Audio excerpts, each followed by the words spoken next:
Hi, welcome back to the channel. My name is Marcy, and today's topic is something that I absolutely think everybody can benefit from.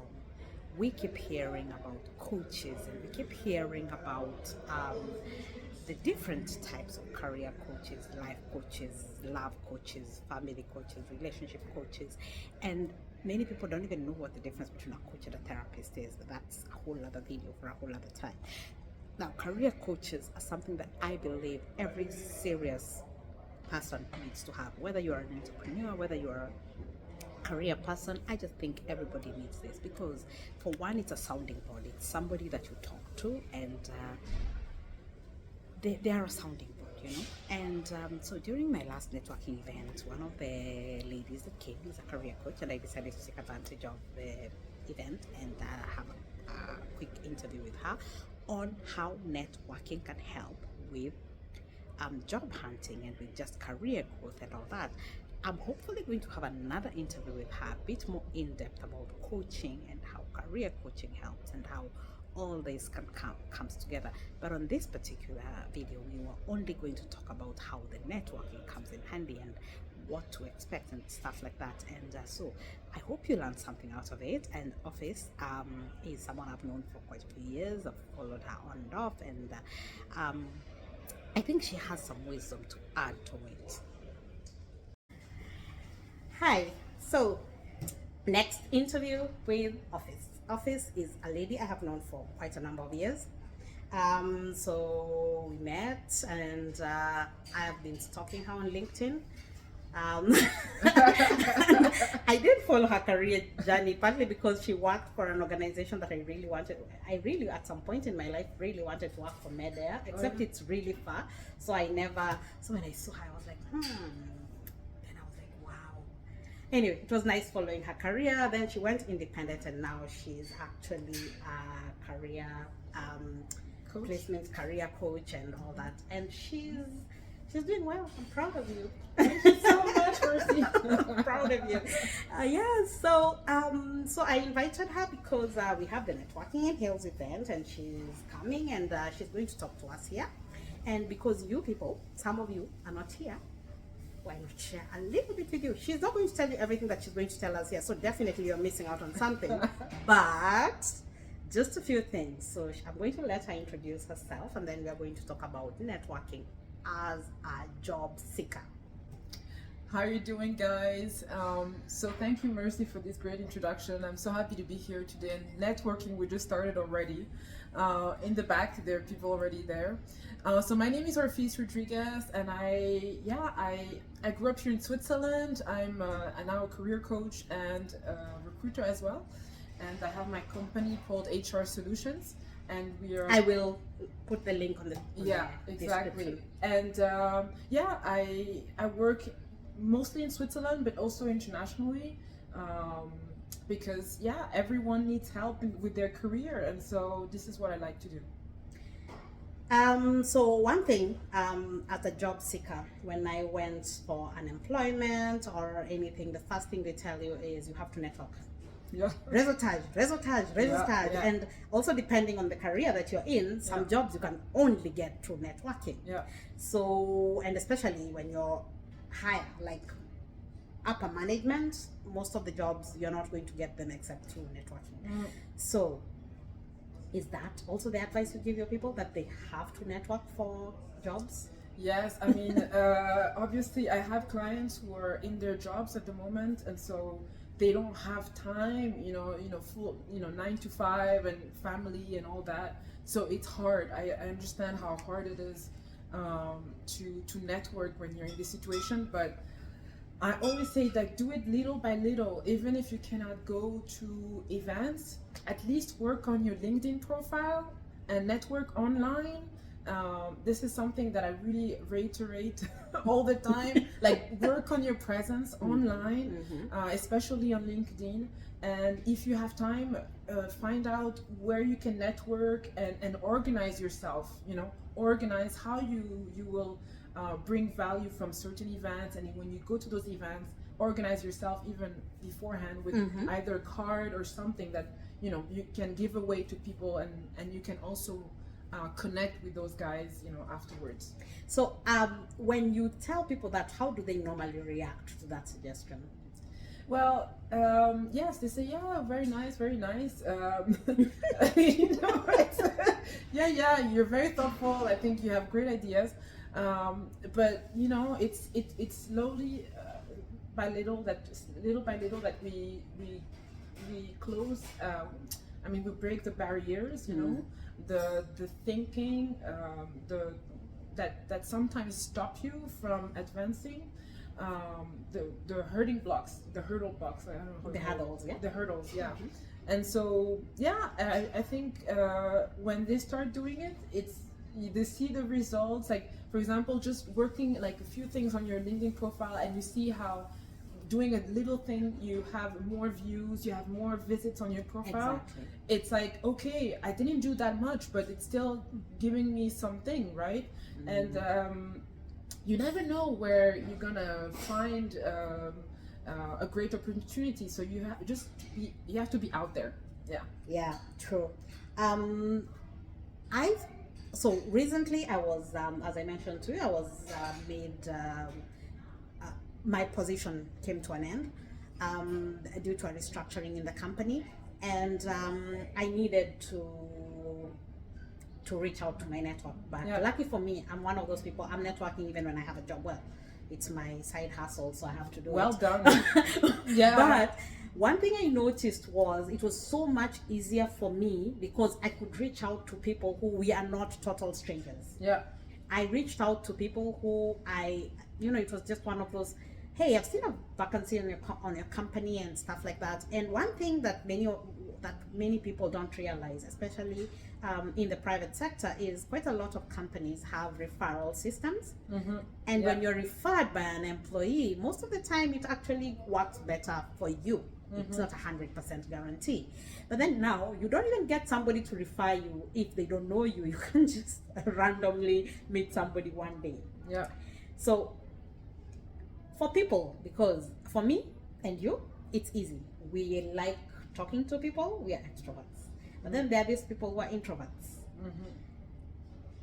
Yes, you've talked about LinkedIn, but do you feel like that's their only option? Because if someone doesn't like being with people, does that mean they're doomed?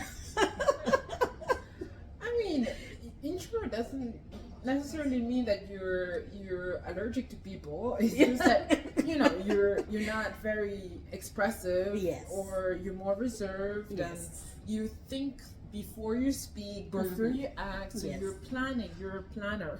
Yes. So you can use that to your advantage. In fact, if you're an introvert, like I said earlier, you have to plan your networking. You don't just come and randomly do things out of by chance. So when you're an introvert, I think it's in fact a point of advantage that you have, because you're a planner. You think before doing, and so you don't have to talk and reach out to the entire world. Just pick and choose. Pick and choose, target.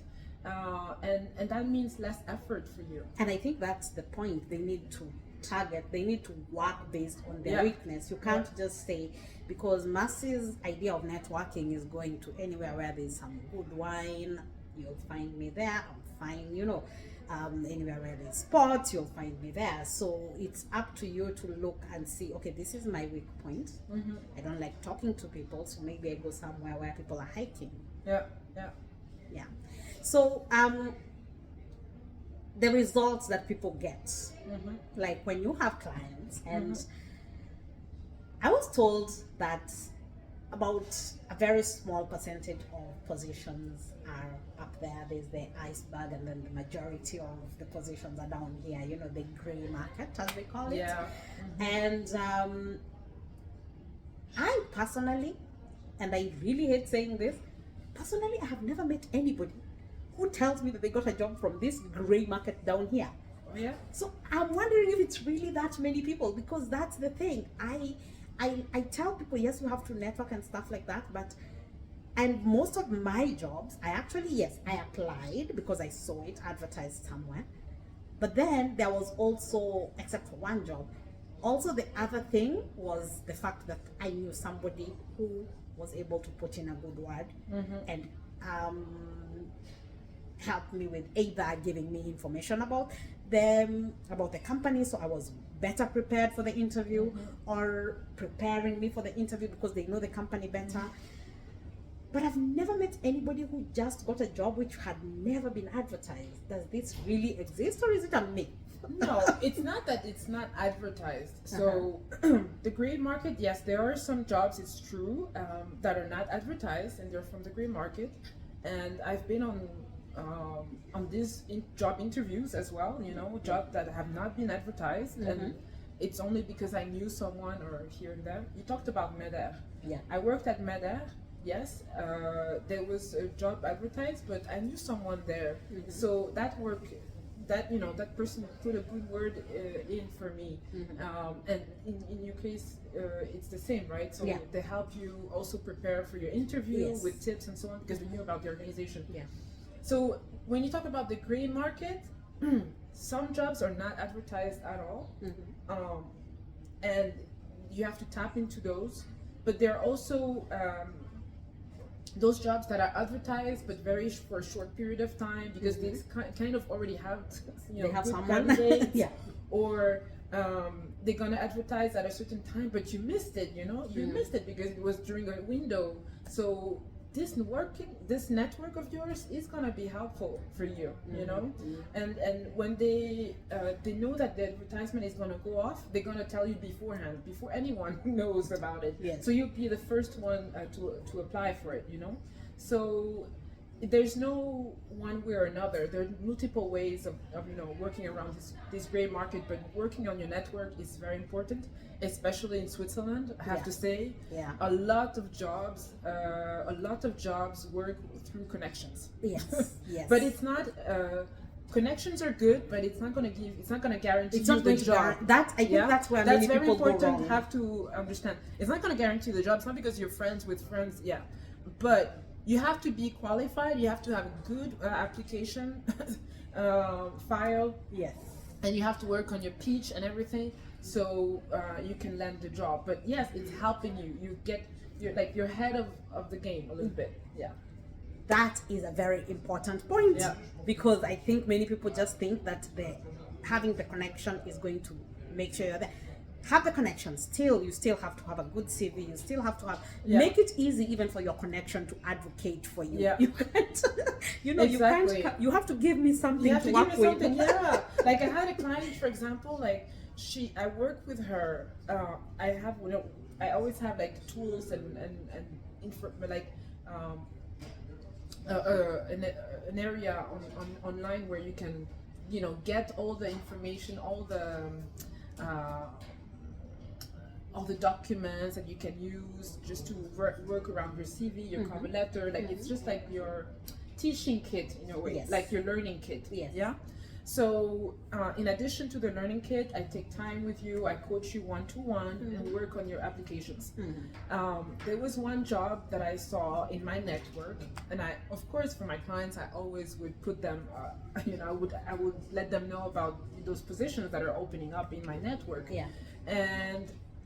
And I tell them, let's look at your application before you submit it, because I don't want, I can put a word in for you, but I would need to see your application beforehand.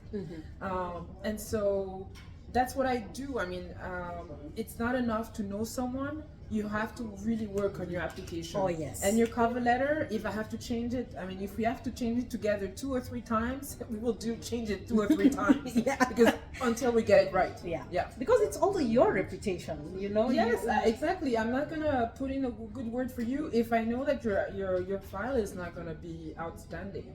Okay, people, this is why career coaches are needed. This is why career coaches are important to have. Yeah. And just finally, to wrap up, why do people need career coaches? Why do you think this is... Everybody in Switzerland has a coach, some sort, health coach, what, but most people who need career coaches are people who are unemployed, and they're thinking, why do I need to spend money? I know. So why are career coaches important? important. Let's wrap with I, that. I know that sometimes, like I said earlier, even we had this conversation, I don't want to feel like I'm selling, because I'm not. It's not about selling. It's about helping you.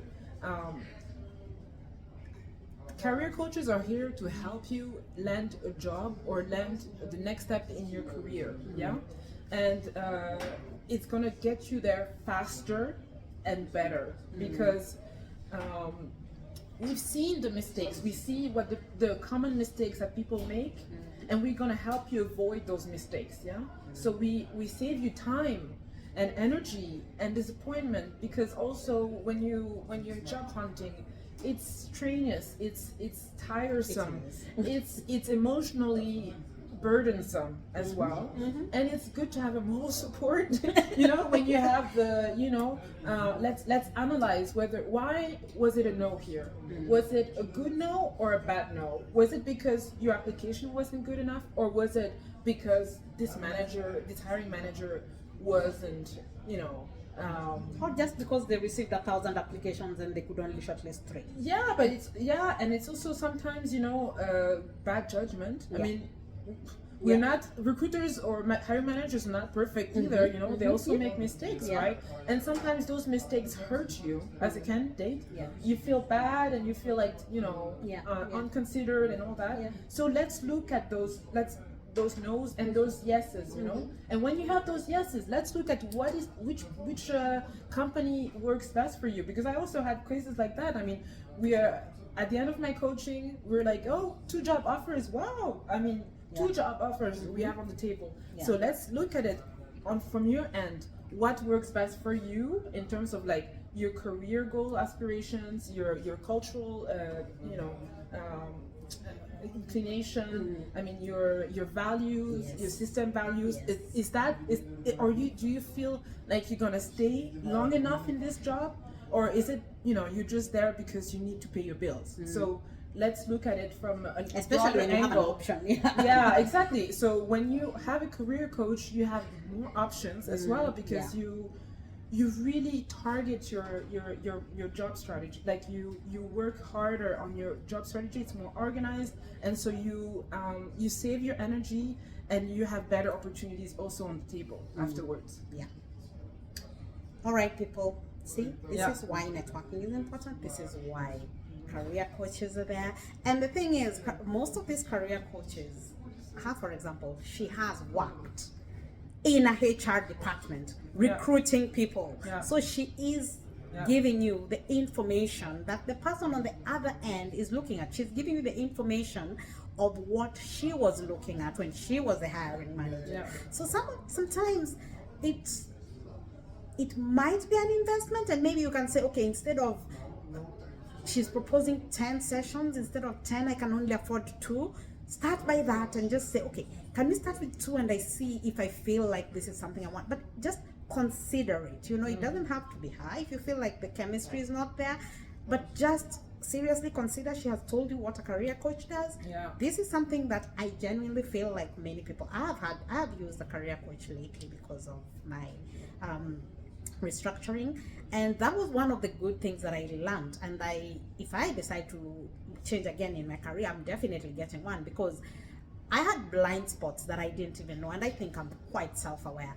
I'm not that self-aware. I had blind spots that I was too focused on. I just want the extra money. I was not thinking about the morality and how this will affect me and stuff like that. But all right, people. So that's one of my other ladies. I told you I'm gonna introduce you to the people who rock my world, the people that I follow on LinkedIn. I listen to them. I'm going to put her information so that you know her channel, her LinkedIn, and her website and all that, so that you can follow her and have a nice day. So anything else to say? Well, just to say, I also have a career coach. I've had ones, not just now, before. I have had career coaches at several stages in my career.